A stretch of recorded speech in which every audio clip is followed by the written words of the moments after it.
উন্নয়নের মহাযজ্ঞে এক বিরাট মাইল ফলক ছুঁয়ে ফেলল দেশ। কাটরা থেকে সরাসরি কাশ্মীরের শ্রীনগর পর্যন্ত জুড়ে গেল ভারতীয় রেল।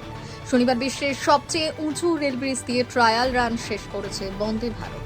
বলার অপেক্ষা রাখে না, সরাসরি শ্রীনগরের সঙ্গে রেলপথের এই যোগাযোগ জম্মু ও কাশ্মীরের বাণিজ্য ও পর্যটন শিল্পে জোয়ার আনতে চলেছে।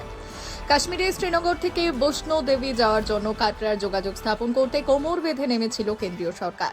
সেই মতো শুরু হয়েছিল কাজ। প্রায় 20 বছরের অপেক্ষার পর অবশেষে শনিবার ট্রায়াল রান সম্পন্ন হয়েছে এই পথে। বিশ্বের সবচেয়ে উঁচু চীনা রেল ব্রিজ পার করে গন্তব্যে পৌঁছেছে বন্দে ভারত। আগামী ফেব্রুয়ারি মাস থেকে নয়াদিল্লি থেকে কাশ্মীর পর্যন্ত পুরোদমে চালু হয়ে যাবে পরিষেবা।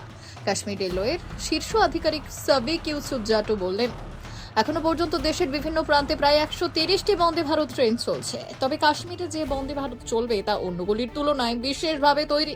পাহাড়ি অঞ্চলে -ডিগ্রি তাপমাত্রায় চলাচলের জন্য বিশেষভাবে ডিজাইন করা হয়েছে ট্রেনটি।